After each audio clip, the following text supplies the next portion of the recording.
ये वक्त है आप सभी के पसंदीदा कार्यक्रम दंगल का।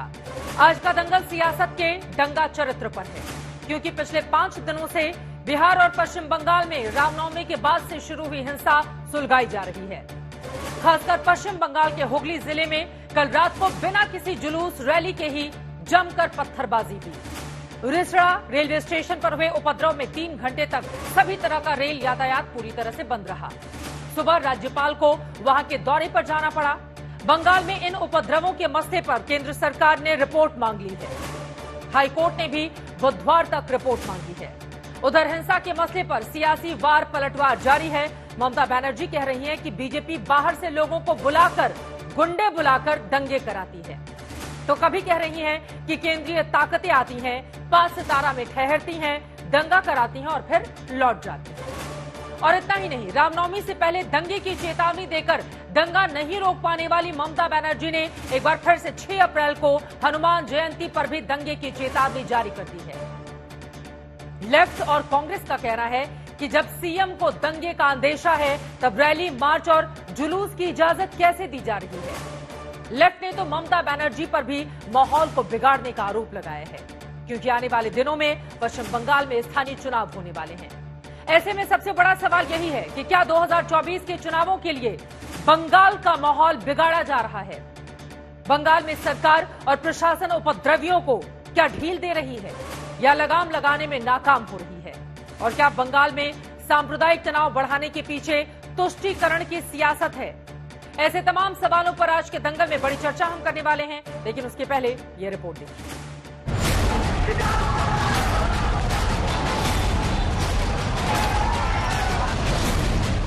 पश्चिम बंगाल में रामनवमी के दिन से शुरू हुई हिंसा की चिंगारी 5 दिनों बाद भी बुझी नहीं। सोमवार की रात हुगली जिले के रिसड़ा में रेलवे स्टेशन पर पत्थरबाजी, नारेबाजी और उपद्रव हो गया।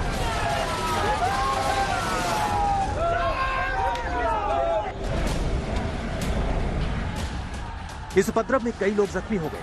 3 घंटे तक सभी तरह की ट्रेनों का परिचालन ठप हो गया। आनंद फानन में गवर्नर सीवी आनंद बोस को दार्जिलिंग दौरा छोड़कर वापस आना पड़ा। गवर्नर ने हिंसा पीड़ित रिसड़ा का दौरा भी किया और कोलकाता के अस्पताल में जाकर जख्मी लोगों से भी मिले। There will be action, solid action from the part of all law enforcement agencies. We will never allow the miscreants, the hooligans and the goons to take the law into their hands. The police will come down heavily on them. Bengal has been suffering this kind of criminalization of politics for a long time. There we will put a final end to it. एक तरफ बंगाल में रामनवमी के दिन से ही हिंसा की शुरुआत हो चुकी है, जो 1 से 2 और 2 से 3 जिलों तक पहुंच चुकी है। दूसरी तरफ इस हिंसा को सुलगाने वाली सियासी बयानबाजियां भी जारी है। बीजेपी टीएमसी पर मुस्लिम तुष्टीकरण का आरोप लगा रही है और ममता बनर्जी बीजेपी पर दंगा भड़काने के आरोप मढ़ रही है।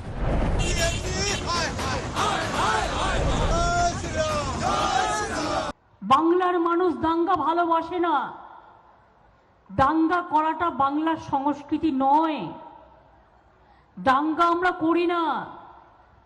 মানুষ কখনো দাঙ্গা করে না।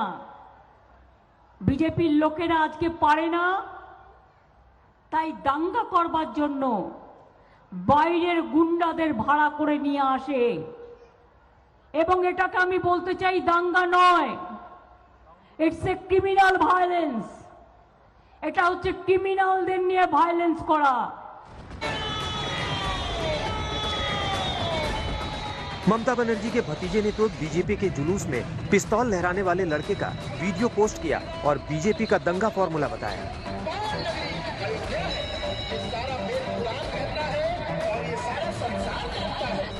तो जवाब में बीजेपी ने बीएचपी की ओर से जारी वीडियो पोस्ट करके अभिषेक बनर्जी के दावे को गलत ठहराने की कोशिश की। लेकिन हावड़ा पुलिस ने बिहार के मुंगेर से उस आरोपी युवक को पकड़ने का भी दावा कर डाला, जिसका पिस्तौल लिए वीडियो अभिषेक बनर्जी ने पोस्ट किया था। 160টা সেন্ট্রাল টিম পাঠিয়েছে, বাংলায় এসছে, 5 স্টার হোটেলে থেকেছে, ভালো মন্দ খেয়েছে, দাঙ্গা বাঁধিয়েছে, বিজেপির ঘরে গিয়ে মিটিং করেছে, বাড়ি ফিরে গেছে। আসলেই জিজ্ঞেস করবেন 100 দিনের টাকা কোথায় আগে দাও, তারপরে বাংলায় আসবে দাঙ্গা লাগাতে। या तो कोई केंद्रीय एजेंसी है जांच हो तो निष्पक्ष जांच होने से पता चल जाए कौन दोषी है। हम तैयार हैं सब जांच के लिए। अब बाकी लोग घबराते क्यों हैं? इसका मतलब दाल में कुछ काला है। इतना नहीं, रामनवमी से पहले बीजेपी के जुलूस को मुस्लिम इलाके में जाने से रोकने की चेतावनी देने वाली ममता बनर्जी ने एक बार फिर 6 अप्रैल को आ रही हनुमान जयंती को लेकर चेतावनी दी है। उधर बंगाल में हिंसा के खिलाफ सड़क से अदालत तक लड़ रही है। ममता बनर्जी खुद भाषण दे रही हो कि रमजान है, हिंदू अपना रमजान तक सारे दरवाजे उत्सव मनाना बंद कर दो, चाहे रामनवमी हो, चाहे हनुमान जयंती हो, चाहे कोई जयंती हो। हिंदू द्वयम दर्जे का नागरिक है बंगाल में। और अब तो हालत ये हो गया है, हिंदू अब पलायन कर रहे हैं। ये उसको पाकिस्तान और बांग्लादेश बनाना चाहते हैं। दूसरी तरफ लेफ्ट का आरोप तो ये है कि पश्चिम बंगाल में चल रहे इस सियासी दंगल की प्रयोगशाला में दंगे के दांव आजमाए जा रहे हैं। Before the panchayat election, BJP and Trinamool is successful in creating a communal tension in Bengal. Hindus and Muslims are divided. Both think they will gain. फिलहाल पश्चिम बंगाल में हालात सामान्य है। हुगली से हावड़ा तक पुलिस की चौकस नजर है, लेकिन जिस तरह ममता बनर्जी ने हनुमान जयंती को लेकर आशंका जताई, शांति बनाए रखने की चुनौती पश्चिम बंगाल पुलिस के सामने जरूर है। कोलकाता से अनुपम मिश्रा के साथ सूर्याग्नि रॉय, हुगली, आज तक। बंगाल में दंगे का दांव आखिर कौन सी पार्टी की ओर से आजमाया जा रहा है और इस दंगे को रोक पाने में टीएमसी की सरकार नाकाम क्यों साबित हो रही है? कई ऐसे सवाल हैं जिसको लेकर बड़ी चर्चा करने वाले हैं। खास मेहमान जुड़ चुके हैं, उनका परिचय आपसे करवा देती हूं। शिशिर बाजौरिया जी स्पोक्स पर्सन है बंगाल बीजेपी के, हमारे साथ मौजूद हैं। मानव जायसवाल जी स्पोक्स पर्सन है टीएमसी के, हमारे साथ जुड़ चुके हैं। तौसीफ खान साहब एडवोकेट हैं, पॉलिटिकल एनालिस्ट हमारे साथ मौजूद हैं। विनय कुमार सिंह जी जो कि पॉलिटिकल एनालिस्ट हैं, आरएसएस के जानकार हैं, वो भी हमारे साथ जुड़े हुए हैं। लेकिन शुरुआत सबसे पहले शिशिर बाजौरिया जी आपसे ही करते हुए, ममता बनर्जी ने दंगों के लिए सीधे बीजेपी को जिम्मेदार ठहराया है कि कुछ कर नहीं पाते, दंगा लेकर आते हैं, बाहर से गुंडों को बुलाते हैं। क्या है इस पर जवाब आपका? मुख्यमंत्री हमारी भी है, इसलिए मैं उनको माननीय मुख्यमंत्री जरूर बोलूंगा। एक बहुत प्रसिद्ध अंग्रेजी में कहावत है, जब रोम जल रहा था तो सम्राट नीरो बांसुरी बजा रहे थे। आज जब पूरा बंगाल कुछ दिनों से अग्निगर्भ है, ममता बनर्जी आज दीघा में सैर कर रही हैं, ये हमारी मुख्यमंत्री। अब ये जो हमारे ऊपर आरोप लगाया है मुख्यमंत्री महोदया ने, मैं सीधे सीधे यहाँ जो हमारे कुछ तृणमूल के भाई बैठे हैं उनसे पूछता हूँ, शिवपुर के वार्ड प्रेसिडेंट शमीम अहमद को पहचानते हैं? रिश्रा में शकीर अली को पहचानते हैं? जावेद हसेन खान को पहचानते हैं? काउंसलर बीबी नसीम बीबी और उनके बेटे को आप पहचानते हैं? ये सब ने दंगा लगाया। मैं नाम करके जगह दे के बोल रहा हूं। और जहां तक ममता बनर्जी का है, क्योंकि सागर डिगी जो कि 63% संख्या लागू वहां का सीट है, वो 2011 के बाद पहले बार हार गए। हताशा तो यहां से आया, तो प्लानिंग वहां से हुआ है। इसीलिए रामनवमी के दिन हमारी मुख्यमंत्री जी ये प्रतिवाद में बैठ गई। मुख्यमंत्री जब आपको पता है कि रामनवमी यहाँ पर टेंस होता है, ठीक है, और आज के दिन, आज जैसे अपने बात कर रहे हैं, स्थानीय सांसद को पुलिस अपने क्षेत्र में जाने से रोक रहा है, स्थानीय सांसद को। मानव जायसवाल जी जवाब दीजिए। स्थानीय सांसद को क्षेत्र में जाने नहीं दिया जा रहा है, दंगों को लेकर आगाह किया जा रहा है, दंगा रोकने की जिम्मेदारी किसकी है? क्या दूसरे राज्यों से वहां पर पुलिस पहुंचेगी दंगा रोकने के लिए? और आगाह करने से क्या होता है? दंगाइयों पर कड़ी कार्रवाई क्यों नहीं होती? बार बार इस तरह की स्थिति अगर बंगाल में पैदा होगी तो पूछा जाएगा सवाल कि दंगा भड़काकर अपनी सियासत की रोटी कौन सेकने की कोशिश कर रहा है। पहले तो सभी को मेरा नमस्कार है और आपके माध्यम से पूरे देश को राम राम। बड़ा आसान है नाम ले लेना, अरे जाके एफआईआर कराइए। आप तो कलकत्ते के ही है ना, क्यों नहीं एफआईआर कर रहे? क्षमता नहीं है आपकी, चुप रहिए, सुनने की क्षमता रखिए। आप दंगे ही बना रही है, प्रमाणित है, ये पूरा दिख गया है। जो लड़का आपका पकड़ाया है सतीश शॉ बोल के, उसने तमंचा दिखाया, उसने एक्सेप्ट किया कि वो बीजेपी का कार्यकर्ता, और फोटोज भी हैं, उसके फोटोज भी हैं। होता क्या है मैडम, ये जो भैरूपी है ना भाजपाई, ये औरतों के, बच्चों के, बुजुर्गों के धर्म के आड़ में दंगा ही बना रहे हैं। आप जिस रास्ते की ये बात कर रहे हैं शिवपुर इलाके की, मैं आपके चैनल को तो बहुत धन्यवाद देना चाहता हूं, क्योंकि आपका चैनल सुबह में हमको हमारे कवरेज किया उन्होंने। हमने एक यात्रा निकाली थी, राम यात्रा, और हमने ये धनुष बनाए थे और ये कलम था हमारा तीर। हमने 10,000 कलम बांटे, हजारों की तादाद में लोग जुड़े, और उसी इलाके में जहां ये लोग दंगा फैला रहे हैं, भाजपा वाले दंगई, उसी इलाके में हमको पानी पिलाया गया, शरबत पिलाया गया, गुलाब जामुन खिलाया गया, फूल बरसाए गए, और ये मुस्लिम समुदाय की तरफ से हुआ। और हमने नारा दिया है पूरे देश को। हमारी दीदी ने जो हमको सिखाया है, ममता बनर्जी हमारे जो मुख्यमंत्री है, बंगाल को अंधकार से जो निकाला है और हमको सिखाया है कि भाई कलम की ताकत को पहचानिए। हमको हमारा जो नारा है, राम लल्ला की निकली सवारी, तलवार पर कलम है भारी। हम तो कलम देना चाहते हैं लोगों को, और ये क्या दे रहे हैं? ये तमंचे दे रहे हैं, ये तलवार दे रहे हैं। और क्यों? क्योंकि ये जानते हैं भाई तमंचे और तलवार दे तो ये तो पढ़े लिखेंगे है नहीं, हमसे कोई प्रश्न पूछेगा ही नहीं, हमसे कोई नौकरी मांगेगा ही नहीं। ठीक है, आपकी बात समझ में आ गई। टीएमसी और बीजेपी के ऊपर लगातार अपने अपने दांव आजमाए जा रहे हैं, कभी राम के नाम पर, कभी हनुमान के नाम पर। इन सब के बीच दिलीप घोष जी हमारे साथ जुड़ चुके हैं। आप सांसद हैं भारतीय जनता पार्टी के और वाइस प्रेसिडेंट हैं बीजेपी के। बहुत स्वागत है दिलीप घोष जी आपका। मेरा सीधा सा सवाल, ममता बनर्जी ने आज कहा है कि बीजेपी बाहरी गुंडों को बुलाकर प्रदेश में दंगे करवाती है और मुझे हर समय अलर्ट रहना पड़ता है। क्या है इस पर जवाब आपका? देखिए, पूरा बंगाल में ये जो तीसरी बार सरकार आई है टीएमसी की, उसके बाद आग जल रही है। रोज का रोज आ रहा है। केंद्र के कितना टीम जा रहा है, बच्चों का ऊपर 7 साल की लड़की की बलात्कार होती है, हत्या हो जाती है, कोई उसका समाधान नहीं आता है। उनके पार्टी के कार्यकर्ता आपस में गोलीबारी करके 2 मारे गए परसों दिन। पूरा बंगाल में बम बंदूक की आवाज आ रही है। और आज जो रामनवमी की शोभा यात्रा पूरा गांव-गांव में हो रहा है, सैकड़ों जगह में। अब 2-3 जगह गड़बड़ हुआ और 2-3 दिन से गड़बड़ चल रही है, बंद नहीं हो रहा है। मैं खुद था रिषड़ा में, हजारों लोग रास्ते में थे, आराम से 2 घंटा से ज्यादा यात्रा चल रहा था, पहुंचने वाले ही था। बीच में मस्जिद था और उनसे पथराव शुरू हुआ। हम भी फंस गए थे बीच में, कहीं आग जल रहा है, बम गिर रहा है, ईंटा पत्थर। मेरे पास मेरे साथ चलने वाले एमएलए का सर फूट गया, कितने लोगों का सर फूटा। और वो तो हो गया, कल रात को फिर पथराव हुआ। अब ट्रेन बंद है, गवर्नर को उतरना पड़ा। लेकिन ममता बनर्जी स्टेटमेंट दे रही, खाली कहीं बाहरी देख रहे हैं, कहीं भाजपा ही देख रहे हैं, लेकिन समाधान कौन करेगा? आप आरोप लगाएंगे, सरकार आपकी है, और दूसरे पर मरेंगे और चलता रहेगा। ऐसा कब तक चलेगा? पहले राम के नाम पर और अब तो ममता बनर्जी की ओर से सीधा कहा गया है कि हनुमान जयंती के मौके पर भी दंगा हो सकता है, और सीधे सीधे बीजेपी को ही इसके लिए वो जिम्मेदार बताती हुई नजर आ रही हैं। नहीं, रामनवमी में दंगा हो सकता है, और कौन दंगा करता है कौन नहीं करता है ये सारा उन्होंने पहले बता दिया।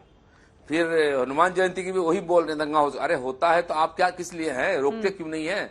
2-4 लोग बदमाशी करते हैं, चाहे कोई भी हो, उसको उठा क्यों नहीं डालते? कि यूपी में एक पत्थर मारने की हिम्मत किसी की नहीं होती है? ऐसा समय था 125 शहरों में कारफू चलता था उत्तर प्रदेश में, आज किसी का हिम्मत क्यों नहीं होता है? इसका मतलब आपका कहीं ना कहीं योग है, आप चाह रहे कि इस प्रकार घटना घटे, इससे आपको लाभ होगा और दूसरे को किसी ने आरोपित करके आपको छुटकारा मिल जाएगा। ऐसा नहीं हो सकता है। लोगों ने आपको वोट देके इसलिए सरकार बनने का मौका दिया कि आप लोगों का कानून व्यवस्था ठीक करेंगे, लोगों का शांति से रहने का, लोगों का जान माल का सुरक्षा देंगे। आप आरोप लगा रहे हैं, ये अधिकार आपको किसने दिया? हिंदू के त्योहारों पर जिस तरह की परंपरा रही है, दिलीप घोष जी, आप या फिर बीजेपी के कई नेता या फिर आपके जो समर्थक हैं, हथियार लेकर अगर वो निकलते हैं तो फिर मामला दर्ज करता है। ममता बनर्जी कह रही हैं कि त्योहारों पर हथियार लहराने की जरूरत क्या है? आखिर किसको ताकत दिखाने की कोशिश में लगे रहते हैं बीजेपी के नेता? आप लोगों के ऊपर ही निशाना साधा है। नहीं, देखिए, पहली बार तो यह है कि इस बार विशेषकर हम भी बोले थे परमिशन चाहिए और कोई हथियार नहीं चाहिए, नहीं तो हम नहीं जाएंगे जी। हम रिश्ता में 12 साल से जाते हैं और धूमधाम से होता है, कोई गड़बड़ नहीं है, कहीं कोई हथियार नहीं है। और उन्होंने कुछ मनगढ़ंत बात करके दूसरों को आरोपित करते हैं। कहीं नहीं था, इतने सैकड़ों जगह शोभा यात्रा कोई हथियार नहीं था, कोई गड़बड़ नहीं था।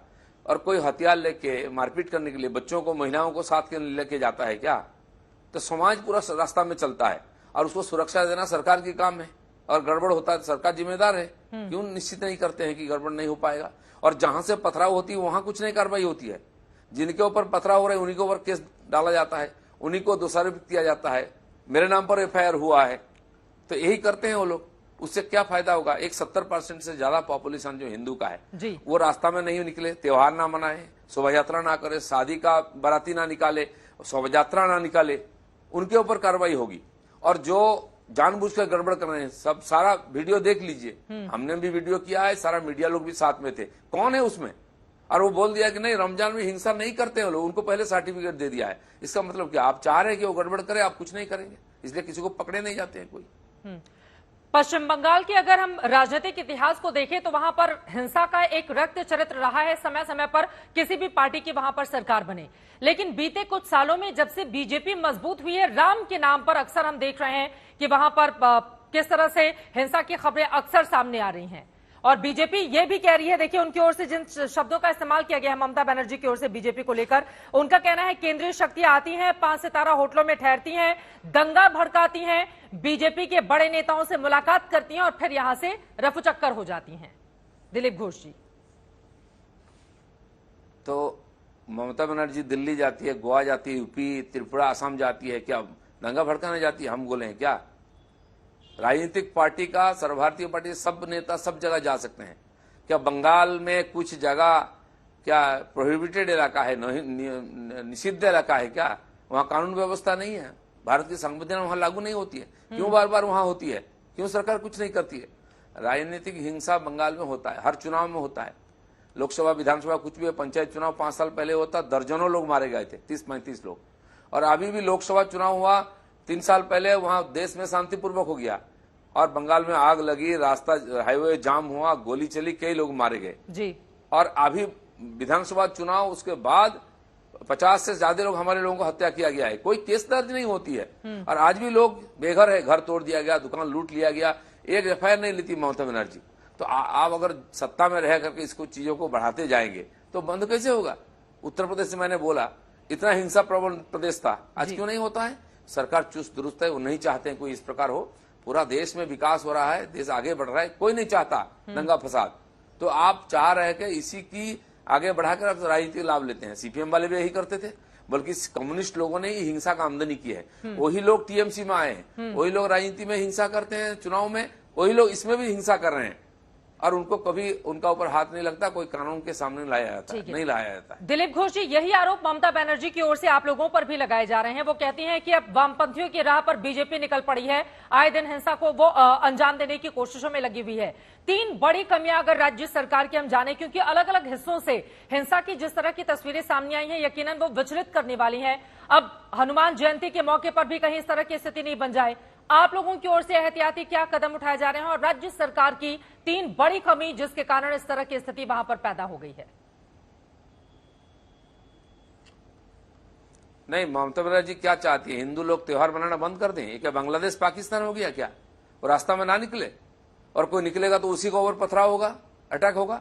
उनकी जिम्मेदारी नहीं है सुरक्षा देने के लिए।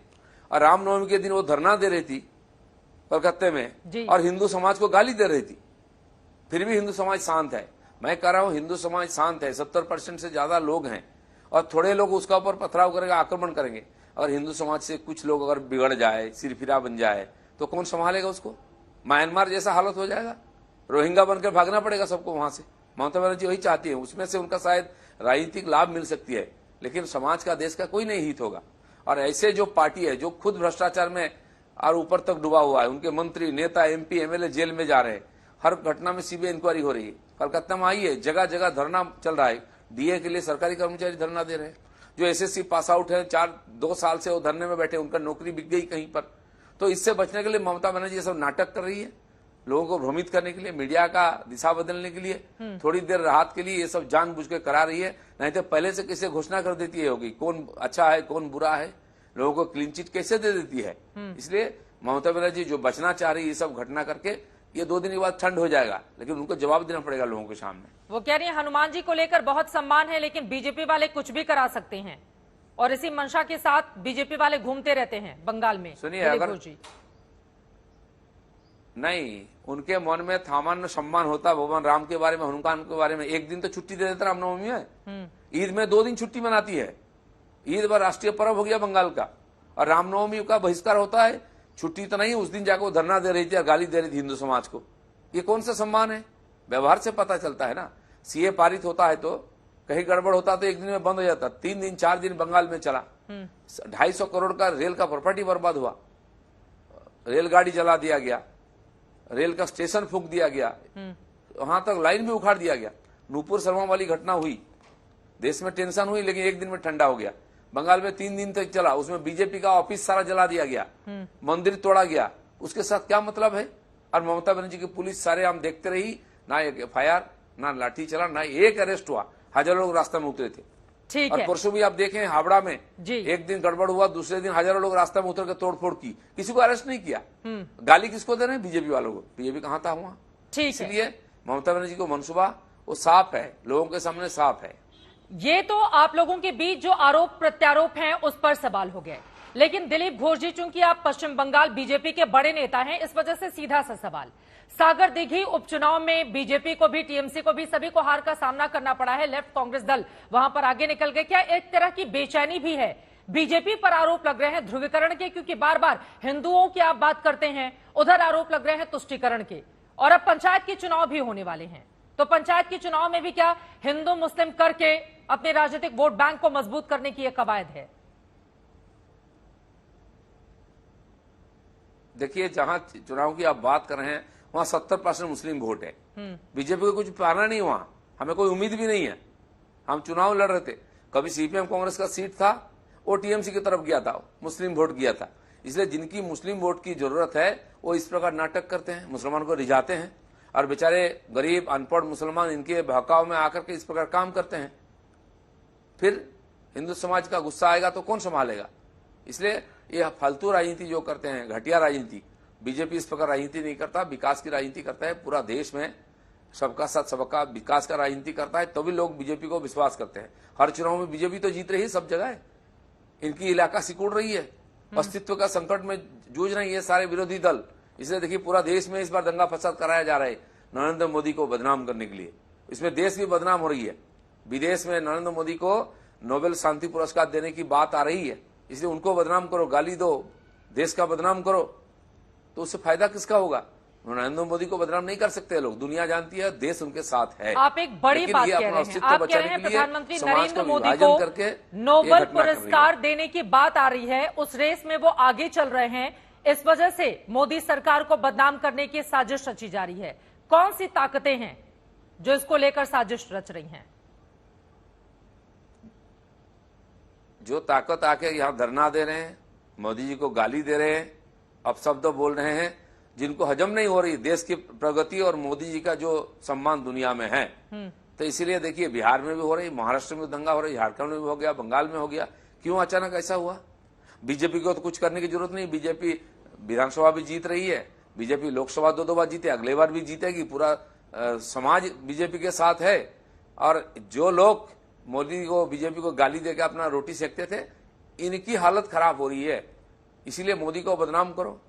यहाँ बोल बोल के कोई फायदा नहीं हुआ, लोग नहीं सुन रहे हैं। विदेश में बदनाम करने की ये साजिश चल रही है, उसमें ये सारे विरोधी पार्टियां एक साथ है, और इसीलिए जानबूझकर इस प्रकार घटना घटाया जा रहा है। खासतौर से रामनवमी के मौके पर जहां दंगे हुए बिहार और पश्चिम बंगाल का मैं जिक्र करूं, यहां पर बीजेपी की सरकार नहीं है। विरोधी दल आरोप लगा रहे हैं कि जहां पर सरकारें नहीं है वहां पर दंगा फसाद करके अपने राजनीतिक वोट बैंक को मजबूत कर रही है बीजेपी। इस कोशिशों में लगी हुई है, लेकिन कामयाब वो नहीं होगी। बिहार में भी देखें, बंगाल में भी देखें, गुजरात में भी हुआ है ना, पहली बार हुआ है, वहां बीजेपी की सरकार है, एक तरफा है। महाराष्ट्र में जो हुआ है, औरंगाबाद में, संभाजीनगर में, वहां भी तो बीजेपी शिवसेना की सरकार है। पूरा देश में कहीं ना कहीं टेंशन पैदा किया जा रहा है जानबूझ करके। केवल वही है कि केंद्र सरकार का ऊपर ये आरोप आ जाए कि ये संभाल नहीं पा रहे हैं, मोदी को बदनाम करो। ये बहुत बड़ा साजिश है। पैसा विदेश से आ रहा है, कोई सरोज अंकेल, कोई जिसका नाम आ रहा है आजकल, खुलेआम बोल रहे हैं कि मोदी को बदनाम करो। पैसा भी भेज रहे, कितने सैकड़ों हजारों करोड़ रुपया है, वो भी हिसाब है, किसके पास आया, किस अकाउंट में, कहां तक गया। कई बड़े बड़े लॉयर है, नेता है, एनजीओ है, उनके नाम से आया है। ये सब उन्हीं से मिले हुए हैं, और उसका परिणाम है कि पूरा देश को अस्त व्यस्त किया जा रहा है बदनाम करने के लिए। एक आखिरी सवाल दिलीप घोष जी आपसे मेरा है। सवाल यह है कि रामनवमी के मौके पर 10,000 जुलूस निकालकर 1 करोड़ लोगों को सड़क पर उतारकर ताकत भी दिखाया गया। राम जी का जन्मदिन भी मनाया गया रामनवमी के खास मौके पर। अब हनुमान जयंती को लेकर बीजेपी का क्या है प्लान, क्या है तैयारी? बीजेपी का कोई प्रोग्राम नहीं, कहीं पर बीजेपी का ना तो झंडा है ना तो नाम है। रामनवमी पूरा देश का पर्व है। जो राम को हजम नहीं कर पाते हैं, सहन नहीं कर पाते हैं, मैंने बोला ना रामनवमी पर और जो धरना देते हैं और ईद का छुट्टी देते हैं, पता चलता है उद्देश्य क्या है। इसलिए बीजेपी की कोई एजेंडा नहीं है। जो त्योहार इस देश की है, परंपरा है, लाखों हजारों साल से चलता है, उसमें हम भागीदार होते हैं। जो भारतीय नहीं हो पाते हैं, बात बात पे कोई लंदन जाता है, कोई रसिया चाइना जाता है, कोई विदेशी ताकतों को बुला कर लाता है यहाँ देश में मोदी के साथ लड़ने के लिए। ये लोग का एजेंडा है, वही कर रहे हैं। हम देश के साथ हैं, देश की परंपरा संस्कृति के साथ हैं, देश की जनता के साथ है। एक छोटा सा सवाल आप ही की बातों से निकला है। आपके ईद की जो छुट्टी है दिलीप घोष जी की आंखों में वो ज्यादा चुभ रही है, और साथ ही आपने कहा हमको नहीं चाहिए मुसलमानों के वोट। तो क्या मुस्लिमों की वोट बीजेपी को नहीं चाहिए? फिर सबका साथ सबका विश्वास कैसे हासिल होगा दिलीप घोष जी? नहीं चाहिए नहीं बोला हमने। मुसलमान बंगाल में हमको वोट नहीं देते हैं, और जहां मुस्लिम प्रधान इलाका है वहां हम जीतते भी नहीं है। इसलिए हमें कोई उम्मीद नहीं है, कोई आशा भी नहीं है, कोई झगड़ा भी नहीं। हम जाते नहीं वहां, जब देंगे ठीक है, जहां देते हैं ठीक है। वोट सबको अधिकार है। लोकतांत्रिक देश में कौन किसको वोट देगा उनका अधिकार है। हमें कोई खेद नहीं है, उनको छोड़ करके हम सरकार बना रहे हैं। लेकिन इस विकास का लाभ उनको भी मिल रहा है। माननीय प्रधानमंत्री बोलते हैं कि हम मुख्य पार्टी है, हम सरकार में, हमारी जिम्मेदारी है हर समाज का, हर तबका का विकास हो, इसको देखने का। वो हम देखते हैं, इसे सबके पास जाते हैं। लेकिन निर्णय उनका है। ऐसे बहुत समाज नहीं देते, आज देते हैं, आगे भी देंगे। लेकिन मैं कह रहा हूं, आप जो मूल समाज है उसकी त्योहार को सम्मान नहीं करेंगे, छुट्टी नहीं देंगे, और दूसरे लोगों को छुट्टी देंगे, इससे मतलब क्या है? विभाजन कौन करता है? कम से कम विरोध तो मत करिए। रामनवमी के दिन और बैठ कर धरना देंगे, जानबूझ करके अड़चन पैदा करेंगे, और दूसरों को प्रोत्साहन देंगे, उनको क्लीन चिट देंगे कि ये झगड़ा नहीं करते हैं। ये मानसिकता प्रकाश होती है ना। इसलिए जो बोल रहे हैं उनको सोच के बोलना चाहिए कि क्या बोल रहे हैं और क्या कर रहे हैं। ठीक है, बहुत शुक्रिया दिलीप घोष जी, राष्ट्रीय उपाध्यक्ष भारतीय जनता पार्टी के और सांसद हमारे साथ जुड़े हुए थे। ममता बनर्जी के ऊपर सीधे तुष्टीकरण के आरोप लगाते हुए और ये सवाल पूछते हुए कि हिंदुओं के त्योहार के दौरान इस तरह की स्थिति बंगाल में क्यों पैदा हो रही है। मानव जायसवाल जी, सीधा सा जवाब इस सवाल पर आपका। पहले तो मैं बता दूं, ये जो बहरूपिया लोग हैं ना, ये तो सीधा सीधा क्लेम भी नहीं कर सकते। ये बोलते कि भाजपा के कोई था ही नहीं उसमें। तो ये जो भीड़ आई थी वो तो क्या टीएमसी की भीड़ थी? वो तो भाजपा ही थे, वो तो दिख रहा है। ये बंदा जो पकड़ाया है, हमारे सीआईडी ने पकड़ा है, ये भाजपा का झंडा लगा रहा है। ये भले वहां पे बंदूक चमका रहा है, उनके साथ बीजेपी के नेतागण हैं। ये लोग नहीं है, ये है बहरूपी पार्टी। जहां तक भाजपा का बात है ना मैडम, जहां जहां भाजपा के पास छोटा सा भी जनादेश है, जनाधार है, थोड़ा सा भी है, उसी इलाके में ये दंगे पैदा हो रहे हैं। और ये इनकी क्रोनोलॉजी समझिए, ये इनकी टूल किट, इनके जो मैनेजमेंट टीम, बी टीम जो है, वो विश्व हिंदू परिषद, आरएसएस, बजरंग दल, ये सारे लोग हैं। अरे उनकी सारी बी टीम सक्रिय हो गई है। मानव जायसवाल जी, ममता बनर्जी इतने सालों से लगातार मुख्यमंत्री हैं, सुनना ही नहीं चाहती। अरे मानव जायसवाल जी, अब एक सेकंड सर, उनके साथ 1 to 1 था, आपके साथ डिबेट में बैठे हुए हैं। दोनों का फर्क समझिए और सवाल का जवाब दीजिए, बजाय इसके कि आप मुझे एक कटघरे में खड़ा करें। मेरा ये सवाल है मानव जायसवाल जी आपसे, ममता बनर्जी इतने सालों से मुख्यमंत्री हैं, अगर वहां पर कोई उपद्रव कर रहा है, किसी की भी एबीसी कोई भी टीम हो, उस पर कंट्रोल कर पाने में तो नाकामी आपकी ही है ना। उसके लिए बीजेपी को दोष कैसे दे सकते हैं? अगर वहां से दंगाई कोई आ रहा है, सीधे उसको सबक सिखाइए, वो जेल के भीतर जाए।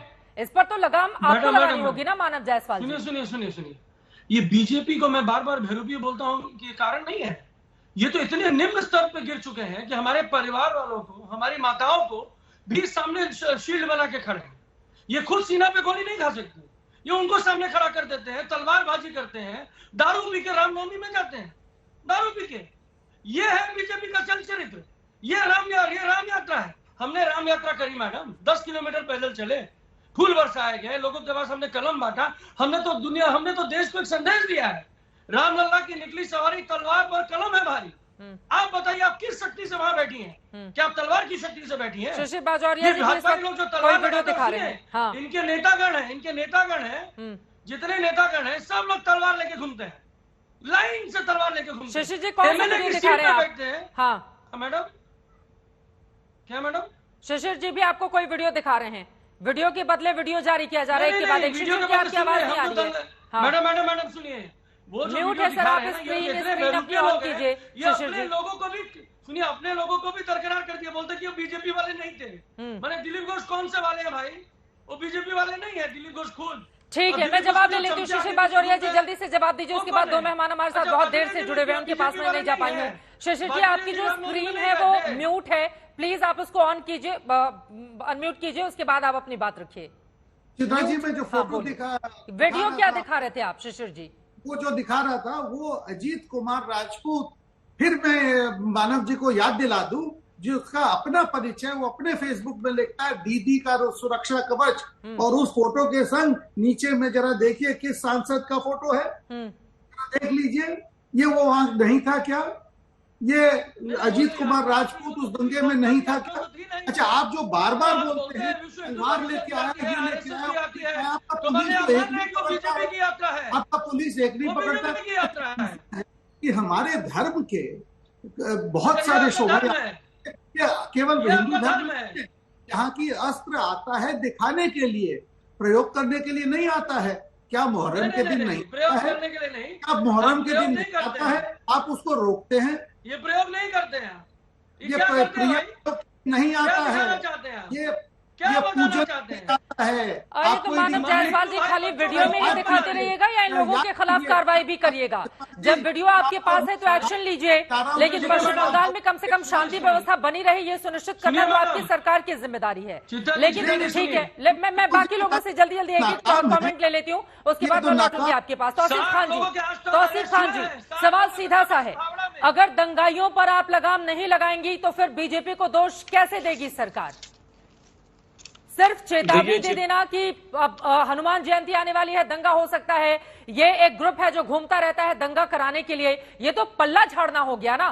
क्या आपके पास जानकारी है, उसके बावजूद खाली आप माइक में ही अपनी बातें बोल रही हैं? तौसीफ खान साहब। चित्रा जी देखिए, ये तो सच है कि बीजेपी जो है दंगा करवा रही है। अभी शिशिर बाजोरिया जी ने कहा कि बंगाल जल रहा है और रोम के और नीरो की तरह ममता बनर्जी दीदी जो है दीघा में समुंदर का सैर कर रही है। कितना बड़ा झूठ उन्होंने बोला भाई। दीघा में जगन्नाथ टेम्पल का, एक भव्य जगन्नाथ टेम्पल का कंस्ट्रक्शन चल रहा है। ममता बनर्जी वहां विजिट भी की, लेकिन उसको इन्होंने क्या स्पिन दिया? उन्होंने क्या स्पिन दिया कि वो घूम रहे हैं। अब आप देखिए कि गिरिराज सिंह ने क्या कहा, गिरिराज सिंह ने क्या कह दिया कि बंगाल जो है वो अफगानिस्तान बन गया, बंगाल जो है बांग्लादेश बन गया। भाई बंगाल की चीफ मिनिस्टर तो एक हिंदू ब्राह्मण है ना, कि बंगाल की चीफ मिनिस्टर कौन है? बंगाल की चीफ मिनिस्टर कौन है भाई? ममता बनर्जी तो एक हिंदू ब्राह्मण है ना। बंगाल जो है वो अफगानिस्तान और बांग्लादेश कैसे बन गया? ये गिरिराज सिंह क्यों कह रहे हैं ऐसी बातें? कह रहे कि हिंदुओं को उत्सव मनाने नहीं दिया जा रहा। 1000 से ज्यादा रामनवमी के प्रोसेशन निकला, उसमें से एक प्रोसेशन हावड़ा में जहां पे गंडगोल हुआ, दूसरा रिश्रा में जहां पे गंडगोल हुआ। 1000 प्रोसेशन निकलते, 2 गंडगोल होता है। वहां पे पकड़ाए कौन जाते? एक 19 साल का लड़का सुमित शॉ, जिसको जो बीजेपी का कार्य करता है, उसके हाथ में बीजेपी ने बंदूक थमा दिया। ऐसा लड़का जिसके हाथ में कलम होना चाहिए, लैपटॉप होना चाहिए, वो कॉलेज में स्टूडेंट होना चाहिए, इन्होंने बंदूक थमा दिया कि जाओ तुम्हें जो है दंगा करना है, रामनवमी के नाम पे धर्म के आड़ में तुम्हें जाकर के दंगा करना है। बीजेपी किस दिशा में लेकर के जा रही है? एक तो चैनल में, आपके चैनल में बैठ के हमारे देश के जनता को गुमराह भी करती है, और इस तरह का गंदा राजनीति, गंदा खेल किसी के जीवन के साथ में करती है कि अपना वोट बैंक को सुधारने के लिए। आज दुनिया भर में, आज देश भर में पूरी ऑपोजिशन नरेंद्र मोदी की आलोचना कर रहा है। राहुल गांधी के खिलाफ में कन्विक्शन हुआ, उसके बाद में पूरा इंटरनेशनल मीडिया कवरेज मिला, लेकिन उस बात को ट्विस्ट कैसे किया जाए? कर्नाटका में बीजेपी हार रही है, कांग्रेस कर्नाटका में जीत रही है, उस बात पे कोई चर्चा ना हो, उस बात को कैसे ट्विस्ट किया जाए? तो ये दंगा का उठा देते, रामनवमी का रिजल्ट बहाना आने के मिल गया। पहले ही बिहार कर्नाटक हो, कांग्रेस जीत रही है, इस पर महाराष्ट्र हो, चर्चा गुजरात कैसे हो सकती है बंगाल हो, तौसीफ खान सब साहब? जगह दंगा कर दो। जनता के मैंडेट का इंतजार कीजिएगा या पहले से ही डिक्लेयर कर दीजिएगा कि वहां पर जीत गई? थोड़ा सा तो इस बारे में धैर्य रखेंगे ना। लेकिन शिशिर जी, उन्होंने कहा 18 साल के एक लड़के के हाथ में आप लोगों ने क्या पकड़ा दिया कलम की जगह पर, उनकी बातों पर जवाब दीजिए। उसके बाद विनय कुमार जी, मैं फौरन आपके पास आ रही हूँ। सर शिशिर जी,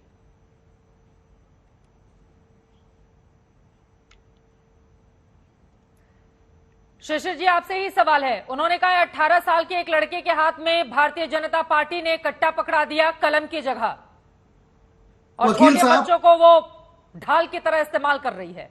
वकील साहब कुछ भी बोल दें, वो तो ये भी बोलती है कि मैं झूठ बोल रहा हूं। अरे वकील साहब, यदि टीवी खोल के देखोगे, यहाँ के लोकल टीवी, बंगला के मेन टीवी खोल के देखोगे तो ममता बनर्जी शेयर कर रही है। वकील साहब, मैं झूठ नहीं बोलता। वकील साहब, ये आपको चुनौती देता हूँ, कभी मेरे नाम के आगे ये मत बोलना। और जहां तक ये आप कट्टा पकड़ाने का बोल रहे हैं, ये आपके जो ऑल इंडिया, जिसको जनरल सेक्रेटरी आप कहते हैं, आपका तो एक पार्टी समझ के एक स्टेट में है, उसको आप ऑल इंडिया बोलते हैं। वो ऑल इंडिया पार्टी का जो जनरल सेक्रेटरी साहब, वो ही दिए, और उनका पुलिस पकड़ के लाया और उसको भाजपा का कार्यकर्ता भी बैठा दिए। जिस दिन वो आप दिखा रहे थे वीडियो, नाच कर रहा था, उस दिन पुलिस उतर के उसको वहां क्यों नहीं पकड़ी? पुलिस को मुंगेर क्यों जाना पड़ा? अरे शाम पूरे चारों तरफ तो पुलिस हमको घेर के रखी थी, उस दिन पुलिस उसको क्यों नहीं पकड़ी? आप जो कलम और कंप्यूटर और ये सब बता रहे हो, वकील साहब जरा अपने बूते में आ जाओ।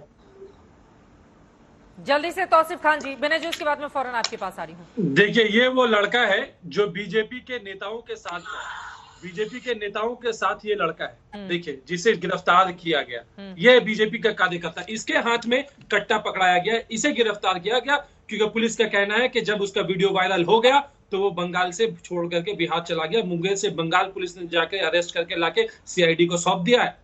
तो शिशिर जी के पास में तो जवाब ही नहीं है, ठीक है, क्योंकि इनका मेन मकसद नरेंद्र मोदी को बचाना है। आज जो सरकार जाने वाली है नरेंद्र मोदी की जो सरकार जाने वाली है 24 में, उसको किसी तरीके से बचा लिया जाए दंगा करके। जिम्मेदारी किसकी है? नरेंद्र मोदी की है, ममता बनर्जी की है?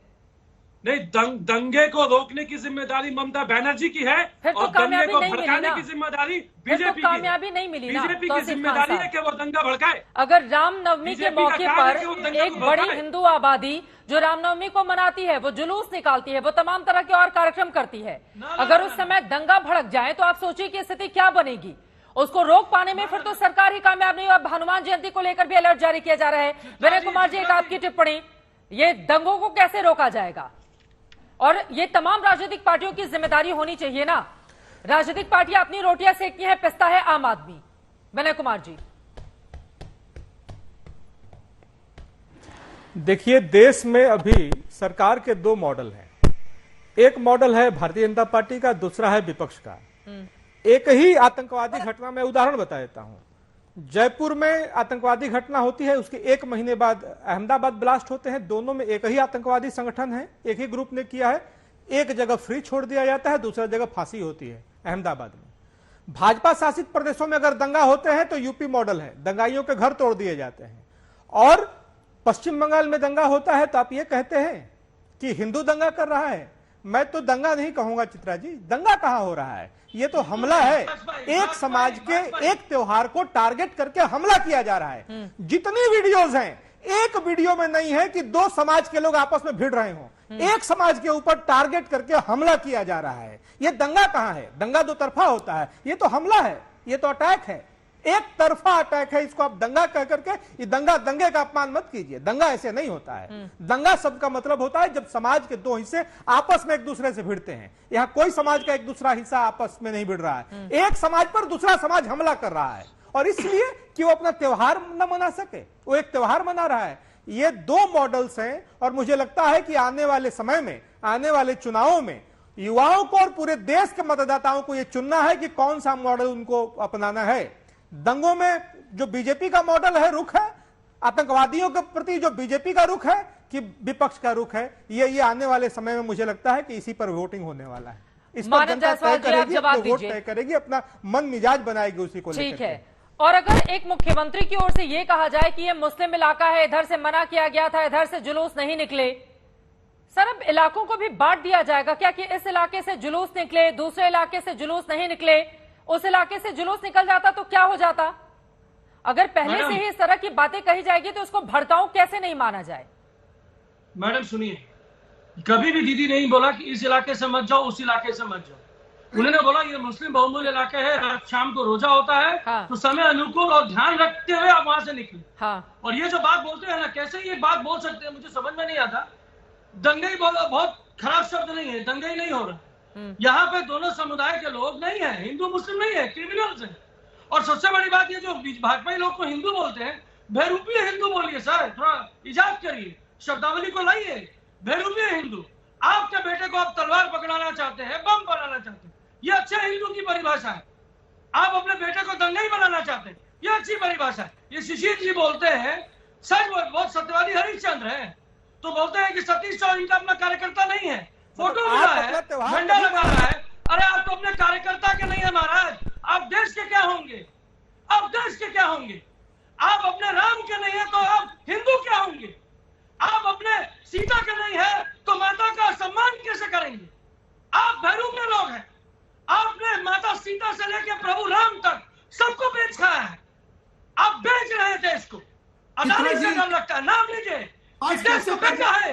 नए दामोदर दास जी हो गई। मानव जायसवाल जी, इतना गुस्सा यहीं पर दिखाना है, थोड़ा दंगाइयों पर दिखाते तो पश्चिम बंगाल में कम से कम हिंसा और उपद्रव की जिस तरह की तस्वीरें सामने आ रही हैं वो नहीं होती।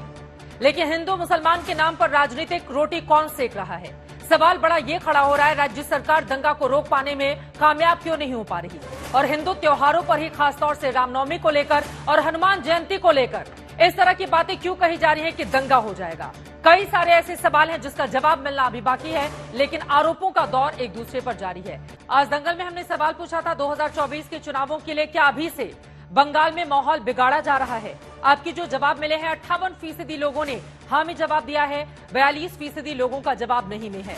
अब बंगाल का ये जो रक्त चरित्र सामने आया है, रामनवमी के मौके पर हनुमान जयंती को लेकर अलर्ट जारी किया जा रहा है, बयानबाजी का दौर भी चरम पर है। कैसे रोका जाए हिंसा को, इसको लेकर क्या कदम बढ़ाती है राज्य सरकार, इस पर रहेगी आज तक की नजर। इसी के साथ दंगल में भी के लिए बस इतना ही। देश और दुनिया की तमाम खबरों के लिए आप देखते रहिए आज तक।